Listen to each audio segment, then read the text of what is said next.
ஆக்சுவலாக நான் 9th வரைக்கும் பிலோ ஆவரேஜ் ஸ்டூடெண்ட் தான். நான் நார்மலாக பாஸ் ஆகிறதே பெரிய கஷ்டமாக இருக்கும்.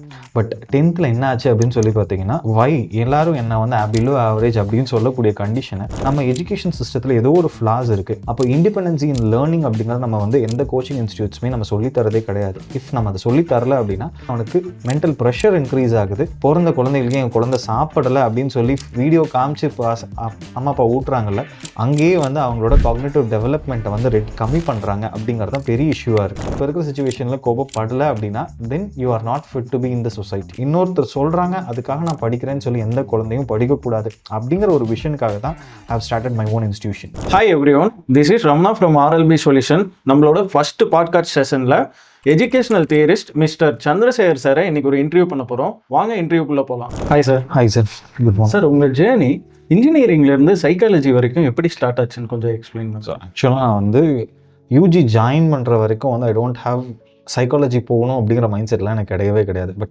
ஃபர்ஸ்ட் இயர் முடிக்கும் போது நான் ஹியூமன் பிரெயினையும் மெஷினையும் இன்டர்ஃபேஸ் பண்ணணும் அப்படின்னு சொல்லி ஸ்டார்ட் பண்ண ஆரம்பித்தேன். அப்போ அந்த டைமில் வந்து ஹியூமன் பிரெயின்லேருந்து வரக்கூடிய எலக்ட்ரோ மேக்னெட்டிக் வேவ்ஸ் அனாலிசிஸ் பண்ணணும் அப்படின்னா மனுஷனோட திங்கிங் பேட்டர்ன் எனக்கு தெரியணும் அப்படிங்கிறதுக்காக சைக்காலஜி இனிஷியலாக ஸ்டார்ட் பண்ண ஆரம்பித்தோம். அதுக்கப்புறம் வந்து பார்த்திங்கன்னா சைல்டோட மென்டல் டெவலப்மெண்ட் சைக்காலஜி அப்படின்னு சொல்லி that has Khan engineering to psychology and human evolution thinking evolution எப்படி போகுது அப்படிங்கிறது இந்த பெர்ஸ்பெக்டிவ்ல என்னோட ஜேர்னி வந்து ஸ்டார்ட் ஆச்சுன்னு வச்சுக்கலாம்.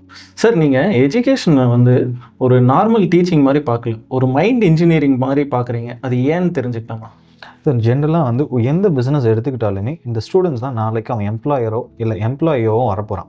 அப்போது இவங்க இந்த டைமில் நான் வந்து வெறும் டீச் மட்டும் பண்ணிட்டுருக்கேன், இன்ஃப்ளூயன்ஸே பண்ணலை அப்படிங்கும்போது ஆட்டோமேட்டிக்காக நான் சொல்கிற வேலை மட்டும்தான் செய்வோம். அப்போ நான் அவனை இன்ஜினியர் பண்ணும்போது என்ன கிடைக்கும் அப்படின்னு சொல்லி பார்த்தீங்கன்னா, நான் சொல்கிற விஷயத்தை அவனே யோசித்து செய்யக்கூடிய ஆப்ஷன் என்னால் ஜென்ரேட் பண்ண முடியும். So the next generation work force அப்படிங்கிறது திங்கிங் பண்ணக்கூடிய ஒர்க் ஃபோர்ஸை ஜென்ரேட் பண்ணணும் அப்படிங்கிறதுக்காக தான் டீச்சிங்கை சேஞ்சஸ் பண்ணணும் அப்படின்னு சொல்லி பெர்ஸ்பெக்டிவாக பார்த்துக்கிட்டு இருக்கோம். Super sir. Sir, next question, இன்றைக்கி ஸ்டூடெண்ட்டோட பிக்கெஸ்ட் கிரைசஸ் என்னன்னு நீங்கள் ஃபீல் பண்ணுறீங்க? ஸோ நார்மலாக அவங்க ஸ்கூலில் படிக்கக்கூடிய விஷயமும் டே டு டே லைஃப்பில் இருக்கக்கூடிய அவன் அப்சர்வேஷனும் கனெக்டே ஆகலை. ஸோ அதனால் என்ன ஆகுது அப்படின்னு சொல்லி பார்த்திங்கன்னா அவனுக்கு ப்ரெஷர் அதிகமாகுது. ஸோ அவங்களோட stress level it is too much அப்படின்னு சொல்லலாம். ஏன்னா நான் படிக்கிற விஷயமும் நான் பார்க்குற விஷயமும் மேட்ச் ஆகும்போது அவன் அந்த என்ஜாயபிள் லேர்னிங்காக இருக்கும். இப்போ இந்த லேர்னிங் இஸ் ப்ரெஷரைஸ் ஆகும்போது அவங்க தாட் டைவர்ஷன்ஸ் அப்படிங்கிறது அதிகமாக இருக்குது. இதனால தான் அவங்களோட லேர்னிங் பொட்டன்ஷியல் கம்மியாகிட்டே வருது அப்படிங்கிறது தான் மேஜர் க்ரைசிஸாக இருக்கும் என்னை பொறுத்த வரைக்கும். ஓகே, இப்போ நம்மளோட டீச்சிங் மெத்தட் அதுக்கு ஒரு சொல்யூஷனாக இருக்குன்னு நம்புறீங்க? ஆப்வியஸ்லி இப்போது டீச்சிங் மெத்தட் அப்படிங்கிறத பேஸ் பண்ணி தான் அவன் லைஃப் லாங் லேர்னராக இருக்க முடியும். அப்போ ஒரு டைம் நான் படிக்கிற விஷயம் என்னால் லைஃப் லாங் ஞாபகம் வச்சுக்க முடியும் அப்படின்னா I don't waste my time. நான் கற்றுக்கிட்ட விஷயம் எனக்கு லைஃப் லாங் ஞாபகம் இருக்கும். அப்போ எனக்கு அதிகமான டைம் இருக்கும். I can explore all my passions. So இதெல்லாம் இருக்குதுன்னு எனக்கு முதல்ல எக்ஸ்ப்ளோர் பண்ணிவிடுவேன். பண்ணதுக்கு அப்புறம் எனக்கு இது பிடிச்சிருக்கு அப்படின்னு சொல்லி அவனால் செலக்ட் பண்ணி எடுத்துக்க முடியும். பட் இன்னொருத்தரோட ஃபோர்ஸ்னால நான் படிக்கணும்னு அவசியமே இருக்காது. So they will have individuality அப்படிங்கிறது டெவலப் ஆகும் இந்த மெத்தட் ஆஃப் லேர்னிங்கில் போகும்போது. நம்ம அந்த மெத்தடை எப்படி யூஸ் பண்ணுறோம், என்னெல்லாம் அதில் கவரப் ஆகுது அப்படிங்கிறத பற்றி கொஞ்சம் ஸோ நார்மலாக வந்து ஒரு குழந்தை எப்போ இருந்து படிக்க ஆரம்பிக்கும் அல்லது கற்றுக்க ஆரம்பிக்கும் அப்படின்னு சொல்லி பார்த்தீங்கன்னா பிறந்து 3 மாதத்துலேருந்து எப்போ அவங்களோட பேரண்ட்ஸோட அப்சர்வேஷனில் வந்து அவங்கள பார்க்க ஆரம்பிக்கும் போதுலேருந்தே அப்சர்வேஷன் ஸ்டார்ட் பண்ணியிருப்பாங்க. அப்சர்வேஷன் தான் முதல்ல இருக்கக்கூடிய லேர்னிங் பேட்டர்ன் அப்படின்னு சொல்லலாம். இந்த அப்சர்வேஷன் போக போக என்ன ஆகுது அப்படின்னு பார்த்தீங்கன்னா சுற்றி இருக்கக்கூடிய வேர்ல்டோட டிஸ்ட்ராக்ஷன்ஸ் அதிகமாகுது. அப்போ ஃபர்ஸ்ட்டு அவன் எப்படி அப்சர்வ் பண்ணுங்கிறதுல இருந்து தான் நம்ம ஸ்டார்ட்டே பண்ணியிருப்போம். ஸோ இதனால் அவங்களுக்கு என்னென்னா காக்னிட்டிவ் எபிலிட்டி அப்படிங்கிறது டெவலப் ஆகிட்டே வரும். சார், இப்போது உங்களோட சைல்ட்ஹுட் லேர்னிங் மெத்தட் எப்படி இருந்துச்சு? நீங்கள் அதில் என்ன சேஞ்ச் பண்ணணும்னு நினைக்கிறீங்க? ஆக்சுவலாக நான் 9th வரைக்கும் பிலோ ஆவரேஜ் ஸ்டூடெண்ட் தான். நான் நார்மலாக பாஸ் ஆகிறதே பெரிய கஷ்டமாக இருக்கும். பட் 10th என்ன ஆச்சு அப்படின்னு சொல்லி பார்த்தீங்கன்னா எல்லாரும் என்ன வந்து பிலோ ஆவரேஜ் அப்படின்னு சொல்லக்கூடிய கண்டிஷனை நான் ஏன் அவங்க சொல்கிறத அக்செப்ட் பண்ணுங்கிற ஒரு கண்டிஷனில் எனக்கு மேத் மட்டும் நல்லா வரும் அப்போவுமே. ஸோ அந்த மேத்தை வந்து என்னால் விஷுவலைஸ் பண்ணி பார்க்க முடியும். அப்போ இதே கான்செப்டை என்னால் லைஃப் லாங் மற்ற சப்ஜெக்ட்ஸுக்கும் நான் ஆட் பண்ண முடிஞ்சிச்சு அப்படின்னா ஈஸியாக படிக்க முடியும் அப்படிங்கிற ஒரு பெர்ஸ்பெக்டிவ் எனக்கு தோணுச்சு. ஸோ இனிஷியலாக I felt it is very hard. ஒரு பேஜை படிக்கிறதுக்குமே வந்து ரொம்ப டைம் எடுத்துக்கிச்சு. பட் இந்த ஸ்டார்ட் பண்ணி ஒர்க் பண்ண என்ன ஆச்சு அப்படின்னு சொல்லி பார்த்தீங்கன்னா என்னோட லேர்னிங் ஸ்பியர் அப்படிங்கிறது பெருசாக ஆரம்பிச்சு. ஸோ ப்ரீவியஸ் நாலேஜ் கூட நான் அக்வயர் பண்ணக்கூடிய நாலேஜை கனெக்ட் பண்ணும்போது ஒரு டைம் படித்த விஷயத்தை நான் லைஃப் லாங் ஞாபகம் வைக்கிற அளவுக்கு என்னோட எபிலிட்டி டெவலப் ஆக ஆரம்பிச்சு. ஸோ இதனால் என்னால் வைடர் ஸ்ட்ரீம்ஸில் மல்டிபிள் புக்ஸையும் ஒரு டைம் படித்தாலும் என்னால் லாங் ரன்னுக்கு ஞாபகம் வைக்கும் போது ஐ கேன் கவர் கிட்டத்தட்ட வந்து பார்த்திங்கன்னா இன்ஜினியரிங் முடிச்சுட்டு தென் அதே டைமில் சைக்காலஜியும் பண்ணி ஈவன் அகடமிக்ஸ் லா இந்த மாதிரி வைடர் ஸ்ட்ரீம்ஸில் நல்லா ஒர்க் பண்ணக்கூடிய இன்டெலெக்சுவல் எபிலிட்டி டெவலப் ஆச்சு because of change in learning pattern. இப்போவுமே என்ன சொல்லலாம் அப்படின்னு பார்த்தீங்கன்னா ப்ரீவியஸ் நாலேஜில் இருக்கக்கூடிய விஷயத்தை தெரிஞ்சதுக்கு அப்புறம் தான் புதுசாக வர நாலேஜை கனெக்ட் பண்ண ஆரம்பிச்சிருப்போம். ஸோ அப்படி கனெக்ட் பண்ணும்போது எனக்கு என்ன ஆப்ஷன் இருந்துச்சுன்னா என்னோட ரிட்டென்ஷன் எபிலிட்டி அப்படிங்கிறது இன்க்ரீஸ் ஆச்சு. ஒரு 500 to 600 பேஜஸ் இருக்கக்கூடிய ஒரு டெக்னிக்கல் புக்கை 40 to 50 ஹார்ஸ் ஆஃப் சைக்கிள் என்னால் வந்து கம்ப்ளீட்டாக அண்டர்ஸ்டாண்ட் பண்ணி அனலைசிஸ் பண்ணக்கூடிய எபிலிட்டி டெவலப் ஆகும்போது என்னால் அதிகமான விஷயங்களை கற்றுக்க முடிஞ்சு. At the same time I can remember longer பீரியடுக்கும் ஞாபகம் வச்சுக்க முடிஞ்சு. That is my basic ability. இந்த விஷயத்தை நானே செல்ஃபாக கற்றுக்கிட்டேன். இப்போது இதை ஸ்டூடெண்ட்ஸுக்கு கொண்டு போய் சேர்த்தும்போது இட் இஸ் அ கைடன்ஸாக இருக்கும். ஸோ தட் அவங்களோட லேர்னிங் பாத்வே இஸ் இன்னும் கொஞ்சம் ஃப்ரீயாக இருக்கிற மாதிரி இருக்கும். ஸோ தட் அவங்க நெக்ஸ்ட் ஸ்கேல் இன்னோவேட்டர்ஸாக இருக்கிறதுக்கு ஒரு பாசிபிலிட்டிஸ் இருக்கும். சார் உங்கள் ஒர்க் எக்ஸ்பீரியன்ஸ் பற்றி கொஞ்சம் சொல்லுங்கள். சார் ஆக்சுவலாக நான் படித்தது அண்ணா யூனிவர்சிட்டியில். ஸோ முடித்த உடனே I have got AFCAT clear பண்ணியிருந்தேன். ஆஃப்கேட் கிளியர் பண்ணதுக்கப்புறம் ட்ரைனிங் மட்டும் அட்டன் பண்ணேன். ஸோ ட்ரைனிங் அட்டன் பண்ணதுக்கப்புறம் I fell that it is monotonous. அதுக்கப்புறம் திருப்பியும் என்னென்னா கேட்டும் கிளியர் பண்ணியிருந்தேன், அட் த சேம் டைம் டான்செட்டும் கிளியர் பண்ணியிருந்தேன். ஸோ நான் கேட்ஸ் கோர்ஸ் யூஸ் பண்ணி ஐஐடி மெட்ராஸில் நானோ டெக்னாலஜி முடிச்சதுக்கப்புறம் then with the help of nano technology நான் ஜெனட்டிக்ஸ் பேஸ் பண்ணி யூகேயில் வந்து ஜெனட்டிக் ஆர்கிடெக்டாக வந்து ஒரு 2 years ஒர்க் பண்ணேன். திருப்பியும் நான் இந்தியா வந்து என்னோட ரிசர்ச் ஃபவுண்டேஷன் ஸ்டார்ட் பண்ணணும் அப்படிங்கிறதுக்காக இந்தியா வந்து I was working to all over India ஃபுல்லாகவே வந்து இருக்கக்கூடிய இன்ஸ்டிடியூஷன்ஸில் போய் தேடும்போது எனக்கு திங்க் பண்ணக்கூடிய கண்டிஷன்ஸில் I was working for the people who wants to think அப்படிங்கிற கண்டிஷனில் 2016 டைமில் வந்து வாஸ் ஒர்க்கிங். பட் அந்த டைமில் என்ன பார்த்தோம் அப்படின்னு பார்த்தீங்கன்னா நம்ம எஜுகேஷன் சிஸ்டத்தில் ஏதோ ஒரு ஃப்ளாஸ் இருக்குது. So that is why we are not in a position to innovate அப்படிங்கிற ஒரு பிரச்சனை இருந்துச்சு. அப்போ இது எங்கே பிரச்சனைன்னு பார்த்தீங்கன்னா நம்ம சின்ன பசங்கள்லேருந்தே கொண்டு வந்து சேர்த்தலை. ஸோ அப்போ வந்து I am starting my educational theory and educational தியோரிஸை பற்றி படிக்க ஆரம்பிக்கிறேன். அப்போ படிக்கும்போது மோஸ்ட் ஆஃப் த பீப்புள் என்னென்னா ஏர்லியர் எஜுகேஷனுக்கு மட்டும்தான் வந்து அதிகமான தியோரிஸ் இருந்துச்சு. மிடில் ஸ்கூல் எஜுகேஷனுக்கு தியோரிஸ் அப்படிங்கிறது ரொம்பவே கம்மி. மோரல்லஸ் இந்தியா வந்து it is a very huge population இருக்கிறதுனால என்ன பண்ணியிருந்தாங்கன்னா மார்க் ஓரியன்டில் தான் most of the cases mark oriented. But understanding தான் core for any scale of development அப்படின்னு சொல்லுவோம். அப்போ இந்த அண்டர்ஸ்டாண்டிங் வந்து அங்கே கொண்டே வரல அப்படிங்கிறதுனால I just want to change என்ன மெத்தடாலஜி. ஏன்னா நான் ஒரு மெத்தடாலஜியில் படிக்கும்போது என்னால் வேகமாக படிக்க முடிச்சு. வெதர் இந்த மெத்தடாலஜி எல்லாத்துக்குமே அப்ளை பண்ண முடியுமாங்கிறதுக்காக 2018 have started my own academic resource சென்டர்னு ஸ்டார்ட் பண்ணுறேன். அங்கேயும் I was experimenting with my learning methodology, origin based learning அல்லது இமேஜினேட்டிவ் லேர்னிங் அப்படின்னு சொல்லியிருப்போம்.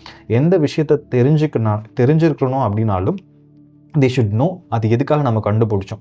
அங்கேருந்து கண்டுபிடிக்கும் போது they will have the connectivity between, அதனோட கனெக்டிவிட்டி அப்படிங்கிறது இருந்துக்கிட்டே இருக்கும். அந்த கனெக்டிவிட்டினால பசங்கனால இன்னும் அதை வந்து ஃபீல் பண்ணிக்க முடியும், எக்ஸ்பீரியன்ஸ் பண்ணிக்க முடியும். அப்போது லேர்னிங்கை பொறுத்த வரைக்குமே பசங்களுக்கு என்ன சொல்லுவோம் அப்படின்னா கிட்டத்தட்ட 2000 வருஷமாக வந்து நம்மக்கிட்ட ஹிஸ்ட்ரி இருக்குது. ஸோ 2000 வருஷமாக எவல்யூட் ஆன சயின்ஸும் மேத்தையும் நம்ம இன்றைக்கி வரைக்கும் ஃபாலோ பண்ணுறோம். அது 20 வருஷத்தில் நான் கற்றுக்கணும் அப்படின்னா நான் அதை எக்ஸ்பீரியன்ஸ் பண்ணால் தான் அதிலிருந்து அடுத்த ஸ்டேஜுக்கு என்னால் மூவ் ஆக முடியும். அப்போ நம்ம அந்த கண்டிஷனில் டீச் பண்ணுறோமாங்கிறது பெரிய கொஷினாக இருந்துச்சு. அப்போ இதை நான் டீச் பண்ணணும் அப்படின்னா I have to frame my own team. So அப்போ அதுக்கு என்னென்னலாம் நான் கொண்டு வந்தால் அவங்களோட டீமை ரெடி பண்ண முடியுங்கிறதுக்காக தான் this past 10 years I was working with educational theory and how to mend ஸ்டூடெண்ட்ஸை வந்து நம்ம எப்படியெல்லாம் கொண்டு போனால் அவங்க வந்து நாளைக்கு ஒரு ரெஸ்பான்சிபிள் சொசைட்டியில் ஒரு சிட்டிசனாக இருக்க முடியும் அப்படிங்கிறதுக்குள்ளான ரிசர்ச் தான் இது வரைக்கும் நான் பண்ணிகிட்டு இருக்கக்கூடிய விஷயம். சரி, இன்னைக்கு ஸ்கூல் சிஸ்டமோட பிக்கெஸ்ட் ஃப்ளா என்னன்னு நீங்கள் நினைக்கிறீங்க? ஸோ ஸ்டூடெண்ட்ஸை பொறுத்த வரைக்கும் அவங்களுக்கு நம்ம விஷன் அப்படிங்கிறது ஒன்று கொடுக்கவே இல்லை. அப்போது அவன் படிக்கிறது எதுக்குன்னே தெரியாமல் படிச்சுக்கிட்டு இருக்கான். அப்போ எனக்கு ஒரு விஷயம், எனக்கு எப்போவுமே வந்து ஒரு டார்கெட் அப்படிங்கிறது இருந்தால் தான் நான் வழிகளை வந்து கொடுக்க முடியும்.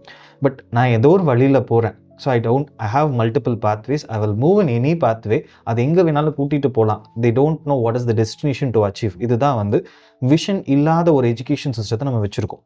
ஸோ இதுதான் வந்து major issue for our education சிஸ்டமில் இருக்கக்கூடிய பிரச்சனைன்னு வச்சுக்கலாம். ஆக்சுவலாக நான் ஒரு பிரச்சனை பார்க்குறேன். இன்றைக்கி நிறைய ஸ்டூடெண்ட் நல்லா படித்தா கூட அவனால் ரிமைன் பண்ண முடியல. எதனாலேன்னு நினைக்கிறேன்? இப்போது நம்ம ஒரு பசங்க யாராக இருந்தாலும் சரி, ஈவன் நம்மளுக்குமே என்ன இருக்கும் அப்படின்னு சொல்லி பார்த்தீங்கன்னா, இமேஜின் படிக்கும் ஒரு டேபிள் இருக்குது. அந்த டேபிள் மேலே நான் ஒரு பேப்பர் மேலே கொண்டு வந்து அடுக்கிக்கிட்டே இருக்கேன் அப்படின்னு சொல்லும்போது, அண்ட் ஒன் மோர் திங், அந்த பேப்பரில் கடைசியாக என்ன வச்சேன்னு எனக்கு கண்டிப்பாக தெரிய போகிறதே கிடையாது. பட் இதே தான் என்னோடய ஹியூமன் பிரெயினுமே. ஸோ பிரெயினை பொறுத்த வரைக்கும் நான் டெய்லியும் இன்ஃபர்மேஷன்ஸ், அதிகமான டேட்டாஸ் அவங்க வாங்கிட்டே இருக்காங்க. அப்போ அவ்வளோ டேட்டாஸையும் அவன் ஆர்கனைஸ் பண்ணி அவன் பிரெயினில் ஸ்டோர் பண்ணுறதே கிடையாது. And one more thing, we are not teaching them how to organise their concepts அவங்க டெய்லி வாங்கக்கூடிய கான்செப்ட்ஸை ஆர்கனைஸ் பண்ணுறதே கிடையாது. அப்படி ஆர்கனைஸ் பண்ணும்போது அவனோட லேர்னிங் ஸ்பியர் அப்படிங்கிறது பெருசாகும். அந்த எப்படி படிக்கணுங்கிறத நம்ம சொல்லி கொடுத்தா தான் அவனால் வந்து அந்த மறக்காமல் வச்சுருக்கவே முடியும். ஓகே. ஆக்சுவலாக கோச்சிங் சென்டரில் நடக்கிற பிக்கெஸ்ட் மிஸ்டேக் என்னன்னு நீங்கள் சொல்லுங்களேன். ஆக்சுவலாக வந்து நிறையா கோச்சிங் சென்டர் இருக்காங்க. எங்களோட அகாடமியில் படித்தவங்க இவ்வளோ பேர் இந்த வருஷம் பாஸ் ஆகியிருக்காங்க, இவ்வளோ பேர் இந்த எக்ஸாம் கிளியர் பண்ணியிருக்காங்க, இவ்வளோ பேர் இந்த ஸ்டேஜுக்கு போயிருக்காங்க அப்படிங்கிற நியூஸஸ் எல்லாமே பார்க்க முடியுது. அந்த மாதிரி இருக்கிற கோச்சிங் சென்டர்ஸ்லேயே வந்து இருக்கிற ப்ராப்ளம் இந்த மாதிரி மெத்தட் இருக்கக்கூடாதுன்னு நீங்கள் ஃபீல் பண்ணுறது என்ன விஷயம்? ஸோ ஜென்ரலாக வந்து பசங்களுக்கு கான்செப்ட் புரிஞ்சுச்சா இல்லையான்னு சொல்லி அவங்க வெரிஃபை பண்ணுறதே கிடையாது. They are teaching them with pattern recognition. இந்த மாதிரி கொஸ்டின் வந்துச்சுன்னா இந்த ஃபார்முலா யூஸ் பண்ணு, அது ஏன் இந்த ஃபார்முலா வந்துச்சு அப்படிங்கிறது தெரிஞ்சால் தான் நாளைக்கு அவன் ஏன்னா நம்ம ஸ்கூல் எஜுகேஷனை பொறுத்த வரைக்கும் வி ஹேவ் லிமிட்டட் வித் சிலபஸ்க்குள்ளே வச்சுருக்கோம். பட் ஒன்ஸ் அவன் காலேஜ்குள்ளே ஸ்டெப்புன்னு ஆனதுக்கப்புறம் they have to learn by them self. அப்போ இண்டிபெண்டன்சி இன் லேர்னிங் அப்படிங்கிறது நம்ம வந்து எந்த கோச்சிங் இன்ஸ்டியூட்ஸுமே நம்ம சொல்லித்தரதே கிடையாது. இஃப் நம்ம அதை சொல்லித்தரல அப்படின்னா அவன் ஹையர் ஸ்டடீஸ் போனதுக்கப்புறம் அதிகமான ஃப்ரீடம் இருக்கும். They don't know. ஏன்னா அது எப்படி ஒர்க் பண்ணணும்னு தெரியறதும் கிடையாது. இந்த பிரச்சனைகள்லாம் இருக்கிறதுனால தான் நம்ம கோச்சிங் இன்ஸ்டியூட்ஸில் படிக்கிற பசங்க காலேஜ் போனதுக்கப்புறம் they feel very hard to survive. And first ஒரு 2 வருஷத்துக்கு வந்து பார்த்திங்கன்னா ரொம்பவே கஷ்டப்படுறதுக்கு இதுதான் பெரிய ரீசனாக இருக்குது. ஸோ அது போக இன்னொன்று என்னன்னு பார்த்தீங்கன்னா அந்த கோச்சிங் இன்ஸ்டியூட்ஸை பொறுத்த வரைக்கும் அதிகமான ஒர்க் லோட்ஸ். ஸோ கிட்டத்தட்ட வந்து பார்த்திங்கன்னா ஒரு நாளைக்கு ஒரு ஜேஇ படிக்கிற பையன் 16 மணி நேரம் படித்தா தான் நான் ஜேஇ கிளியர் பண்ண முடியும். எதனால் சொல்கிறாங்க அப்படின்னா அவங்க மெமரி டெக்னிக்ஸை தான் மெயினாக ஃபாலோ பண்ணுறாங்க. ஸோ இத்தனை ஃபார்முலாஸ், இந்த சாப்டரில் இவ்வளோ ஃபார்முலாஸ் இருக்குது, இந்த ஃபார்முலாஸை மனப்பாடம் பண்ணிவிடுங்க, இந்த மாதிரி கொஷின் வந்தால் இந்த பேட்டர்னில் சால்வ் பண்ணும் அப்படிங்கிற மாதிரி அவங்கள பொறுத்த வரைக்கும் பேட்டர்ன் ரெகக்னிஷன் வழியாக மட்டும் தான் டீச் பண்ணுறாங்க. அப்போ இதனால் என்னன்னு பார்த்தீங்கன்னா அவனுக்கு மென்டல் ப்ரெஷர் இன்க்ரீஸ் ஆகுது. அட் த சேம் டைம் நீங்கள் அச்சீவ் பண்ணக்கூடிய ஸ்டூடெண்ட்ஸ் மறுபடி போய் அவன் ஃபர்தராக ஹையர் ஸ்டடீஸ் போனதுக்கப்புறம் மறுபடியும் அவன் வந்து யோசிச்சு எழுதுகிற மாதிரி இருக்கும். அப்போ யோசிக்கிற திறமையை அங்கே நம்ம வளர்த்துறோமா அப்படிங்கிறதுக்கு ஒரு பெரிய கொஷின் மார்க் இருக்குது. ஸோ இதை சேஞ்ச் பண்ணாமல் நெக்ஸ்ட் ஜெனரேஷன் ஒரு இனோவேட்டர்ஸாக கொண்டு வரது ரொம்பவுமே கஷ்டமாக இருக்கும். ஸோ இதை தான் நம்ம சேஞ்ச் பண்ணணும்னு சொல்லி எக்ஸ்பெக்ட் பண்ணிகிட்டு இருக்கேன். இப்போது நம்ம எஜுகேஷனல் இன்ஸ்டியூட்டில் ட்ரெயின் ஆகிற ஒரு ஸ்டூடெண்ட் எந்த மாதிரி எக்ஸாம்ஸை அட்டென்ட் பண்ணுவாங்க, எந்த மாதிரி அட்டென்ட் பண்ணுவாங்க அப்படிங்கிறத பற்றி கொஞ்சம். ஸோ நார்மலாக வந்து நான் எக்ஸாமுக்காக படிக்கவே சொல்ல மாட்டேன். உன்னோட நாலேஜ் வந்து it is for your life. நான் ஒரு டைம் அக்வயர் பண்ணக்கூடிய நாலேஜ் என்னோட லைஃப் ஃபுல்லாக இருக்கணும் அப்படின்னு சொல்லுவோம்.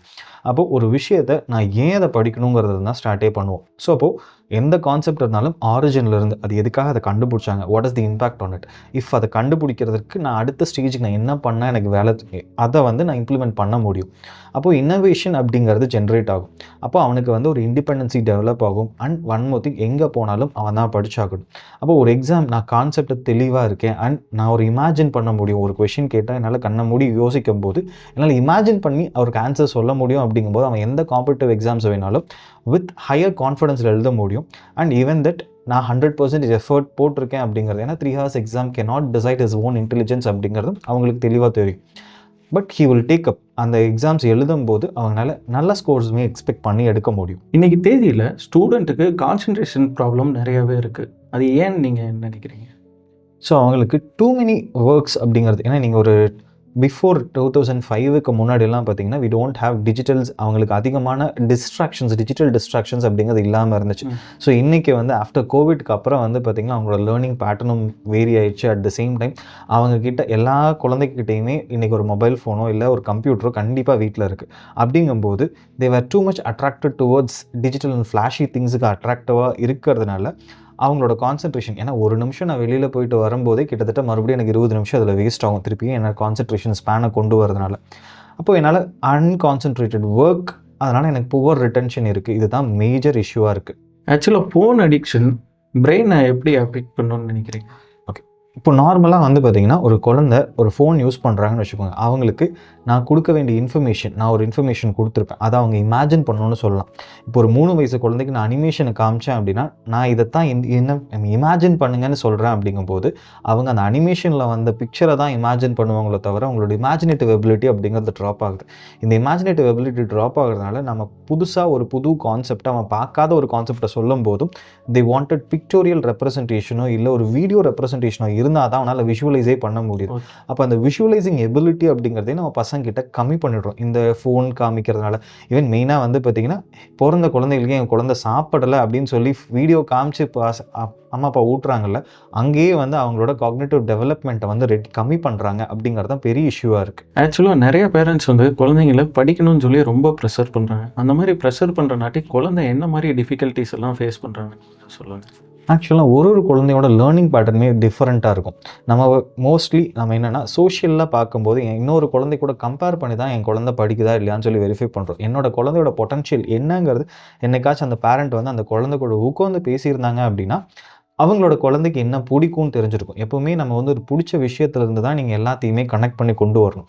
அப்போ ஒருத்தரோட லேர்னிங் பேட்டர்ன், லேர்னிங் ஸ்டைல் கண்டிப்பாக வேறு மாதிரி இருக்கும். அப்போது அவங்களோட சைல்டை பற்றி அவங்களுக்கு முழுசாக தெரிஞ்சால் தான் அந்த குழந்தை என்ன டிஃபிகல்ட்டி ஃபேஸ் பண்ணுதுன்னே சொல்ல முடியும்.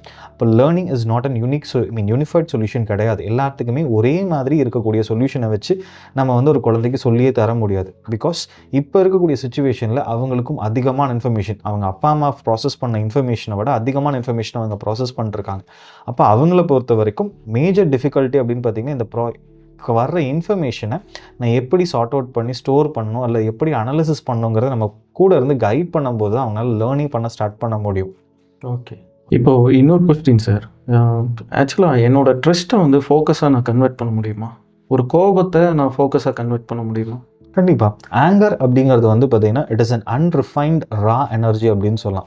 இப்போது நான் ஒரு விஷயத்தை செய்கிறதுக்கு முன்னாடி எனக்கு யாரு மேலேயும் எனக்கு கோவம் இருக்குது. அந்த கோவத்தை நான் அங்கேயே பர்ஸ்ட் அவுட் பண்ணி காமிச்சிட்டேன் அப்படின்னா கண்டிப்பாக கோவம் எதனால் வரும் அப்படின்னு சொல்லி பார்த்திங்கன்னா ஒன்று நம்மளால் முடியாதுன்னு யாரோ ஒருத்தர் சொல்கிறதுனாலையோ இல்லை நமக்கு ஒன்று கிடைக்கல அப்படிங்கிறனால தான் மோஸ்ட் ஆஃப் த கேசஸ் எனக்கு தேவையான ஆசையை வந்து அச்சீவ் பண்ண முடியலங்கும் போது நமக்கு கோபமே வருது.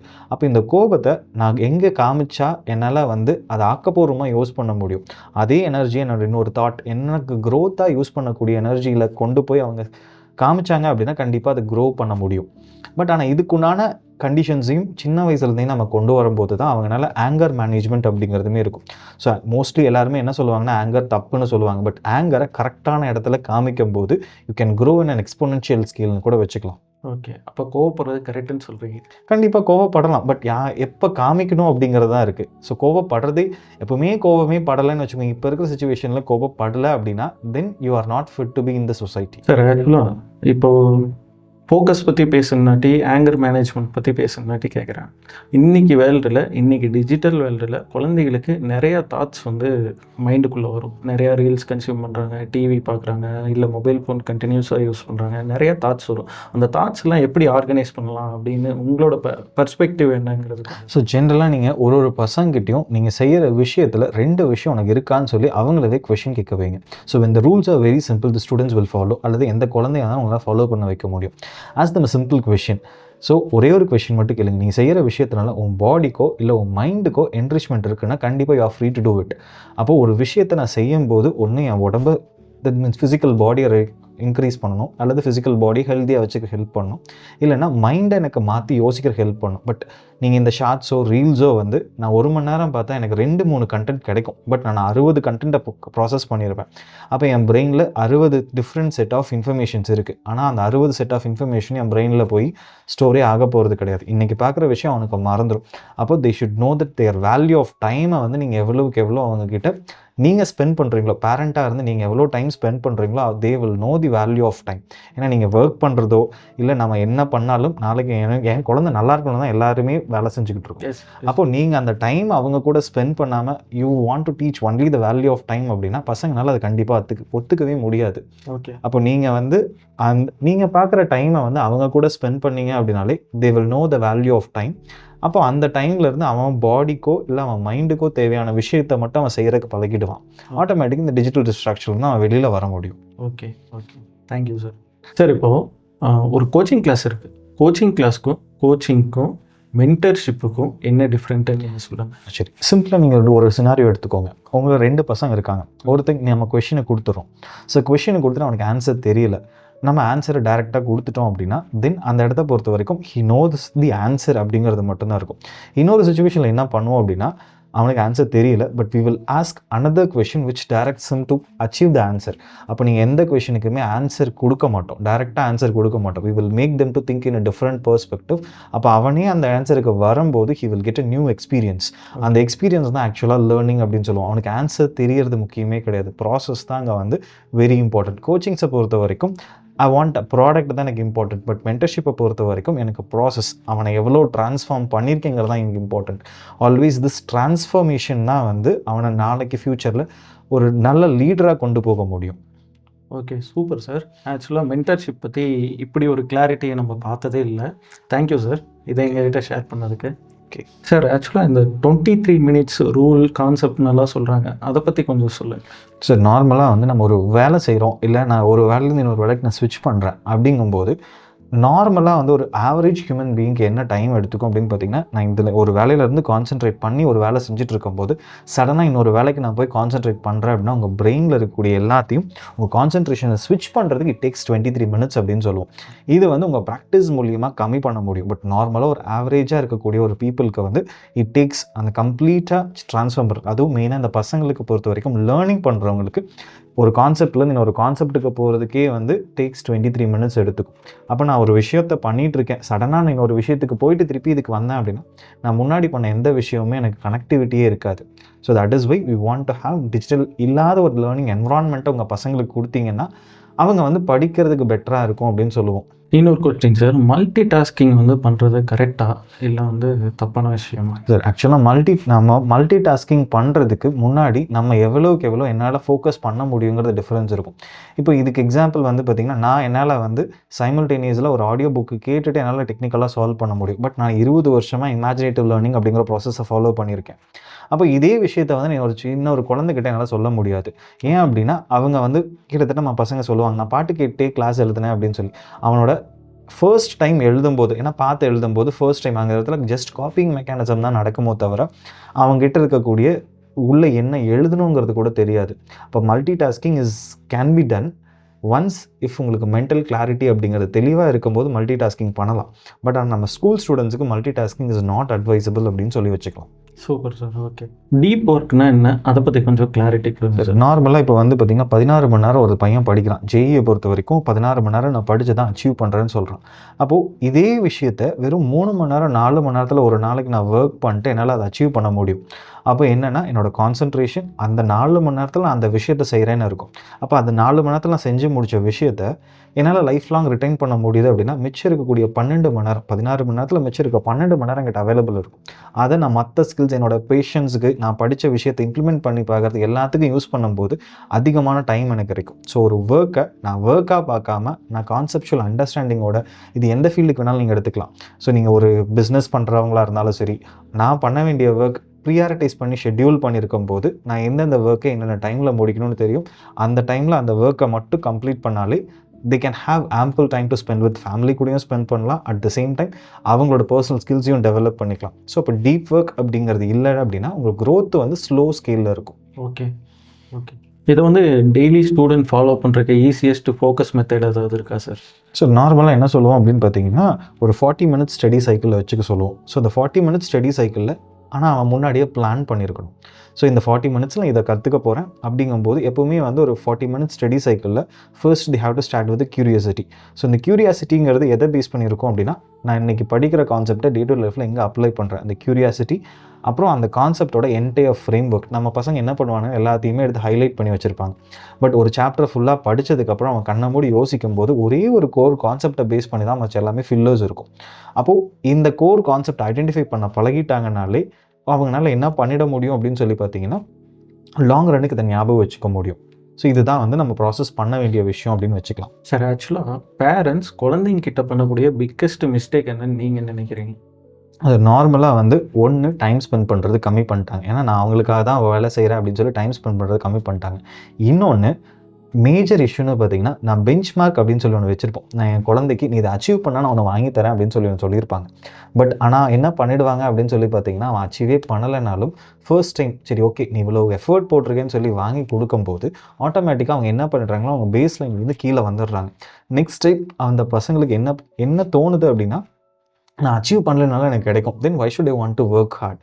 அப்போ இந்த பெர்ஸ்பெக்டிவ் வந்து அவங்க சேஞ்ச் பண்ணலை அப்படின்னா நெக்ஸ்ட் ஜெனரேஷன் கண்டிப்பாக வந்து அந்த சேலஞ்ச் ஆர் ரிஸ்க் டேக்கிங், நான் அந்த அச்சீவ் பண்ணால் தான் எனக்கு ரிவார்டு அப்படிங்கிறது கிடைக்குங்கிறதே தெரியாது. ஸோ விக்ட்ரி அப்படிங்கிறதுக்கு உண்டான ஃபீலே இல்லாமல் வந்து அவங்க விக்ட்ரி அச்சீவ் பண்ணிகிட்டு இருக்காங்க.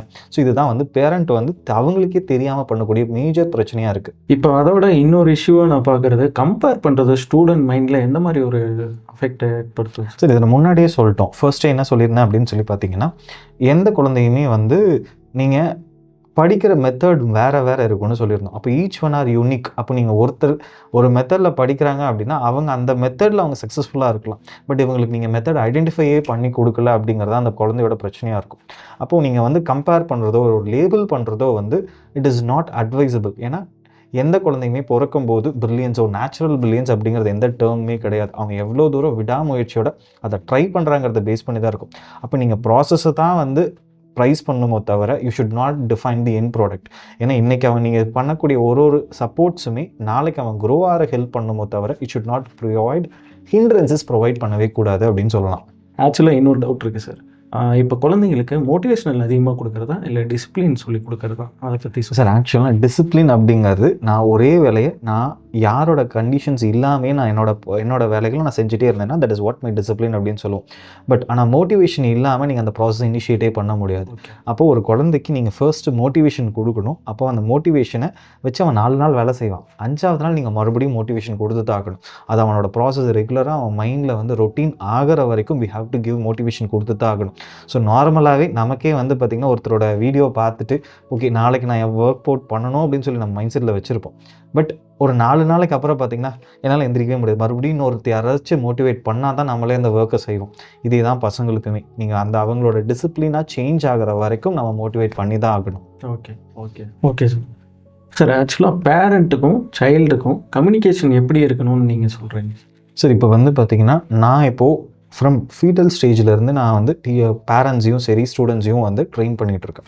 ஸோ எப்படி ஒரு என்விரான்மெண்ட் இருந்தால் அந்த குழந்தை வந்து இன்டெலெக்சுவலாகவும் at the same time physical என்ஹான்ஸ்மெண்ட்டோடையும் ஃபிசிக்கலாக வந்து ஸ்ட்ராங்காக இருக்கக்கூடிய குழந்தை எப்படி இருக்குன்னு சொல்லி.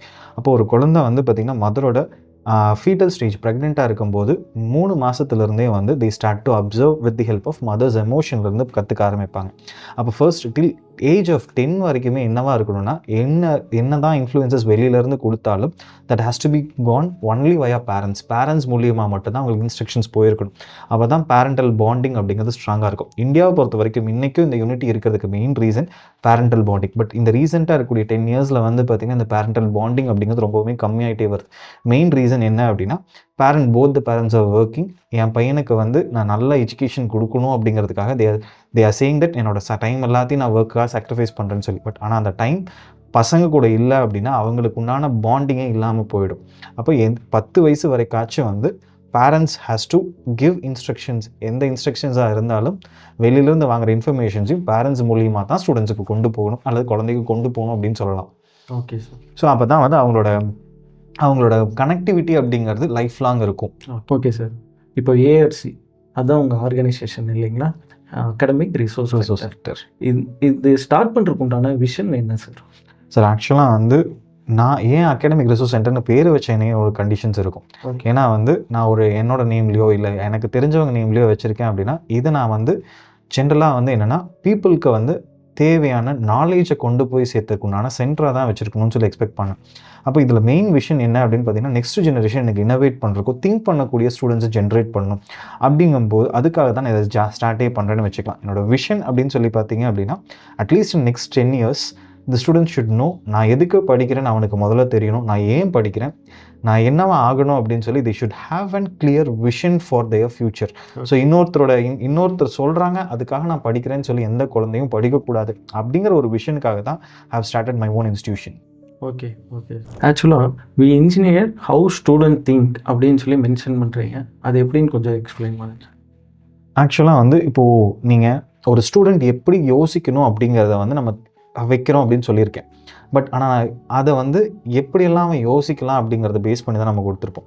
ஏன்னா இப்போ நான் ஒரு விஷயத்தை யோசிக்கிறேன் அப்படின்னா நான் ஒரு பெர்ஸ்பெக்டிவில் யோசிச்சிருப்பேன் அண்ட் அந்த ஸ்டூடெண்ட்டு ஒரு பெர்ஸ்பெக்டிவில் யோசிக்கணும். பட் யோசிக்கிறதுக்கு மொதல் ஸ்டெப் அவன் சுற்றி இருக்கிறத அப்சர்வ் பண்ணியிருக்கணும். ஏன்னா அப்சர்வேஷன் இன்றைக்கி நீங்கள் அரிஸ்டாட்டில் எடுத்துக்கலாம் இல்லை கலீலியோ எடுத்துக்கலாம். அரிஸ்டாட்டிலோட அப்சர்வேஷனை பேஸ் பண்ணி 2000 வருஷம் சயின்டிஃபிக்ஸ் இருந்துச்சு. அதுக்கப்புறம் கலீலியோ வந்தார். அவரோட அப்சர்வேஷனை பேஸ் பண்ணி தான் சயின்டிஃபிக் அட்வான்ஸ்மெண்ட்ஸ். ஏன்னா ஒருத்தரோட observation will change the perspective of of view அப்படிங்கிறத மாற்றும். அப்போ உங்களோட அப்சர்வேஷனில் இருந்து தான் நான் பசங்களுக்கு வந்து சேஞ்சஸை கொண்டு வரணும். அப்போ அப்சர்வ் பண்ணுறதை நான் கரெக்டாக எப்படி அப்சர்வ் பண்ணணும்னு சொல்லி கொடுத்தாலே அவன் வந்து சுற்றி இருக்கக்கூடிய சரௌண்டிங்கை பார்க்குற விதமும் தன்னை பார்க்குற விதமும் சேஞ்ச் ஆகும். அப்போ ஒரு ஸ்டேஜுக்கு மேலே அவன் என்கொயரி, நான் அடுத்தவங்ககிட்ட இருந்து என்னோட நாலேஜை கெயின் பண்ணுறதுல இருந்து இன்கொயரிக்கு மூவ் ஆவான். ஸோ அந்த ஸ்டேஜ் வரைக்கும் அவன் வந்துட்டான் அப்படின்னா அவன் கேட்குற கொஷனுக்கு அவனே ஆன்சர் தேட ஆரம்பிப்பான். ஸோ அப்போ வந்து they will be an independent thinker. So இந்த பெர்ஸ்பெக்டிவை தான் நாங்கள் வந்து we engineer them to think அப்படின்னு சொல்லிக்கிட்டு இருக்கோம். Okay okay okay sir. இப்போ நீங்கள் சொல்கிற மாதிரி ஆரிஜின் பேஸ்டு லேர்னிங் வந்து மெயின் ஸ்ட்ரீம் ஆகுமா? சார் ஆக்சுவலாக இது மெயின் ஸ்ட்ரீம் கிடையாது. இது வந்து பார்த்தீங்கன்னா it is mandatory for all the streams அப்படின்னு சொல்லலாம். இப்படி படித்தா என்னால் வந்து இருக்கிறத வந்து சேஞ்சஸ் பண்ண முடியும். அப்போது it is a part for all the streams. நான் இப்படி தான், it is a methodology of லேர்னிங்கோ தவிர இட் இஸ் நாட் அ ஸ்ட்ரீம்னு சொல்ல மாட்டோம். அப்போ இதுக்கு சிம்பிளாக ஒரு எக்ஸாம்பிள் எடுத்துக்கலாம். நம்ம பசங்களுக்கு ஹிஸ்ட்ரி அப்படிங்கிறதே பிடிக்காது. ஸோ நார்மலாக வந்து அப்போது காலனிசம் இந்தியாவுக்கு வந்தது ஒருத்தரோட பெர்ஸ்பெக்டிவ் வேறு மாதிரி இருக்கும். அப்போ அவங்க ஏன் வந்தாங்கன்னு சொல்லி என்னைக்காச்சும் நம்ம யோசிச்சோமா? So scientific advancement is one of the reason for innovation அப்படின்னு கூட வச்சுக்கலாம். ஏன்னா அந்த டைமில் வந்து அவங்களால மெஷின் கண்டுபிடிச்சிட்டாங்க. ஸோ தட் ப்ரொடக்டிவிட்டி இன்க்ரீஸ் ஆச்சு. தே வாண்டட் ரா மெட்டீரியல்ஸும் வேணும், அட் த சேம் டைம் நமக்கு தேவை பீப்புள் கன்சியூமர்ஸும் வேணும். அப்படிங்கும்போது தி ஸ்டார்டட் சர்ச்சிங் ஃபார் இட். அப்போ எடுத்த உடனே எல்லாருமே வந்து இந்த பெர்ஸ்பெக்டிவை சேஞ்ச் பண்ணுறதுக்கு ஒரு ரீசன். அப்போது ஒரு குழந்தை எந்தெந்த கண்டிஷன்ஸில் தெரிஞ்சுக்கணும் அப்படிங்கிறது ஆரிஜின்லேருந்து படித்தா மட்டும்தான் இந்த பெர்ஸ்பெக்டிவில் யோசிக்கவே ஆரம்பிப்பான். அது எந்த சப்ஜெக்டாக இருந்தாலும் ஆரிஜின்லேருந்து படிக்கும்போது தே will know what the consequences. இது நடந்தனால இது நடந்திருக்கு, அண்ட் இது நடக்கலை அப்படின்னா இது இந்த மாதிரி நடந்திருக்கும்னு சொல்லி அவனால் யோசிக்க முடியும்.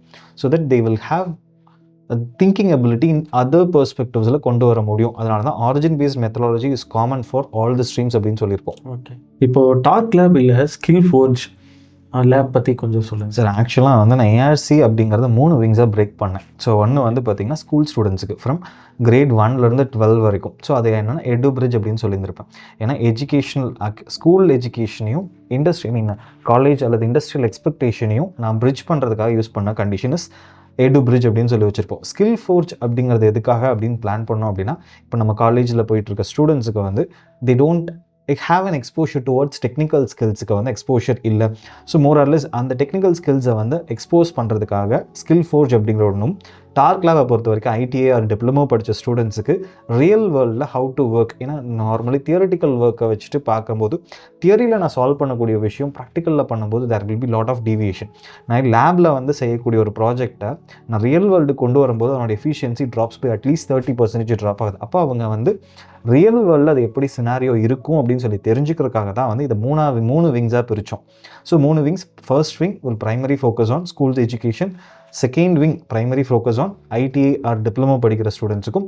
தேர்ட் விங் டெக்னிக்கல் எஜுகேஷன் படிக்கிறவங்களுக்கு ஃபோக்கஸ் பண்ணுறதுக்காக டிசைன் பண்ணும். ஓகே. இப்போது இந்தியாவோட எஜுகேஷனல் சிஸ்டம் எப்படி இருந்தால் நல்லாயிருக்கும் அப்படின்னு நீங்கள் நினைக்கிறீங்க, இல்லை உங்கள் ட்ரீம் என்ன? ஸோ இந்தியாவோட எஜுகேஷன் சிஸ்டம், ஏன்னா நம்மக்கிட்ட வந்து ஹியூஜ் பாப்புலேஷன் இருக்குது. அதனால் வந்து இண்டிபெண்ட்டாக ஒரு பர்சனலைஸ் லேர்னிங்கோ இல்லை பர்சனலைஸ் அசஸ்மெண்ட்டோ கொடுக்கறது இந்தியாவை பொறுத்தவரைக்கும் இட் இஸ் நாட் பாசிபிள். அப்போது என்ன அப்படின்னா நம்ம பசங்க மோஸ்ட்லி என்ன சொல்லுவாங்க தெரியுமா? எனக்கு டீச்சர் சொல்லி தரல, அதனால் நான் கற்றுக்கலன்னு சொல்லுவாங்க. பட் ஆனால் அந்த லைஃப் யாருது அப்படின்னு கேட்டோன்னா பசங்களோட லைஃப்.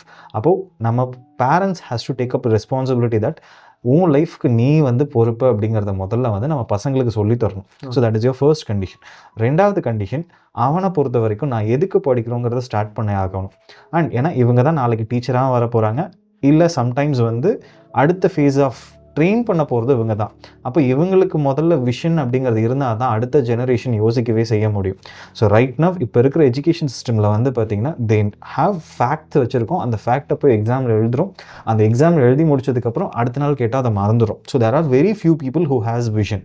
அப்போது I want to have each and every child should have a vision that நான் படிக்கிறது இண்டிபெண்டன்ஸுக்காக. என்னால் நான் படித்து முடிச்சிட்டேன் அப்படின்னா ஐ கேன் ஒர்க் சம்திங் இண்டிபெண்ட்டாக ஒரு டெசிஷனவோ இல்லை யாரோட ஹெல்ப்பும் இல்லாமல் என்னால் ஒரு விஷயத்துக்கு டெசிஷன் எடுக்க முடியும் அப்படிங்கிறத வந்து இந்த எஜுகேஷன் சிஸ்டம் கொண்டு வரணும். Okay okay sir. சார் இது வரைக்கும் நம்ம டீப்பாக டிஸ்கஸ் பண்ணிட்டோம். இப்போது கொஞ்சம் குயிக் கொஸ்டின்ஸாக கேட்குறேன். ஐக்யூ ப்ளஸ் டிசிப்ளின் பற்றி சொல்லுங்கள். சார் டிசிப்ளின் இல்லாத ஐக்யூ அப்படிங்கிறது is useless. Okay. Next one, mark with skill.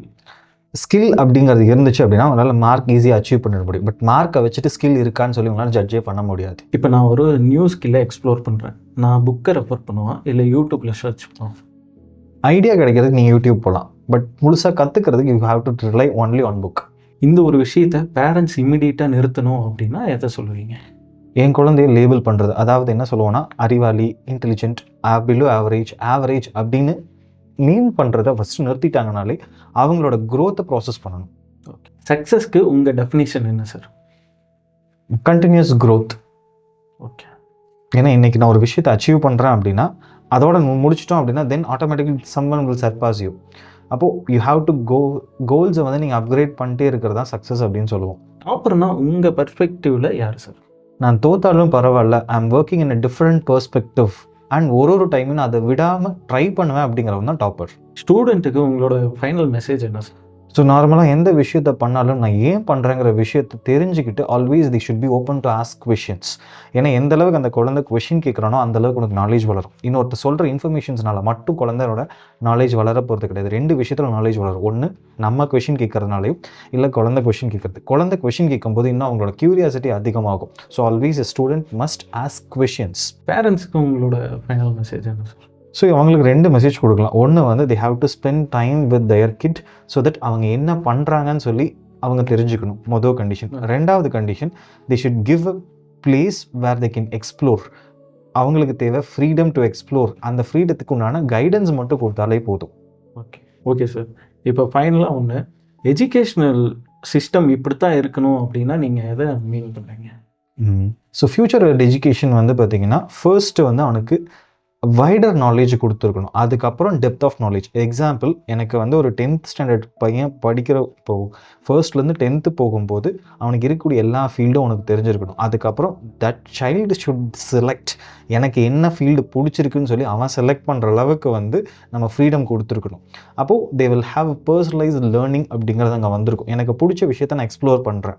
But ஆனால் அதுக்கு முன்னாடி தே should know what are the things, என்னெல்லாம் இருக்குது, அதோட பாசிட்டிவ்ஸ் அண்ட் நெகட்டிவ்ஸ் அண்ட் அதில் வர்ற ப்ரோஸ் அண்ட் கான்ஸையும் நம்ம வந்து எஜுகேட் பண்ணியிருக்கணும். ஸோ அப்போ ஒரு எஜுகேஷன் சிஸ்டம் அவனை 3 விஷயத்தில் வளர்த்தணும். எக்ஸ்பீரியன்ஷியலாகவும் வளர்த்தணும், அட் த சேம் டைம் க்ரியேட்டிவிட்டிலையும் வளர்த்தணும், பர்சனலாகவும் வளர்த்தணும். ஸோ இந்த 3 விஷயத்தையும் அச்சீவ் பண்ணுற மாதிரி ஒரு எஜுகேஷன் சிஸ்டம் ஃப்யூச்சரில் வந்தால் இன்னும் வேகமாக நம்ம குரோவாக முடியும். Super sir. இன்றைக்கி கான்வர்சேஷன் சூப்பராக போச்சு. இன்றைக்கி இன்டர்வியூ நல்லா இருந்துச்சு. ஸோ உங்களோட ஃபைனல் மெசேஜ் என்னென்னு நம்ம ஆடியன்ஸ்க்காக கொஞ்சம் சொல்லுங்கள். ஸ்டூடெண்ட்ஸை பொறுத்த வரைக்கும் எக்ஸாமுக்காக நான் வந்து ப்ரொஃபஷனல் எக்ஸாம் டேக்கர்ஸாக இல்லாமல் I want each and every child to be an independent thinker. நான் இதனால் நாளைக்கு நான் என் ஃப்யூச்சரவோ இல்லை என் சொசைட்டிவோ நான் எப்படி மாற்றுறேங்கிற யோசிக்கிற மாதிரி நீங்கள் மாறணும். That is what the today's vision. Thank you sir. Okay sir, thank you. Thank you.